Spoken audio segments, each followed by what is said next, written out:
আমি কারো মন্দ চাই না, কারণ কারো মন্দ চাওয়া নিজেকেই ছোট করে দেয়। কেউ দুঃখ দিলে আমি দুঃখ ফিরিয়ে দেই না, কারণ কষ্ট ছড়িয়ে দিলে কষ্টই ফিরে আসে। আমি চুপ করে সরে যাই, কথা কমিয়ে দেই,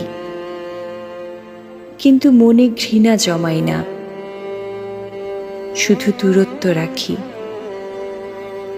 সবকিছুর উত্তর দিতে হয় না, কিছু নীরবতাই সবচেয়ে বড় জবাব হয়ে দাঁড়ায়। আমি প্রতিশোধে বিশ্বাস করি না,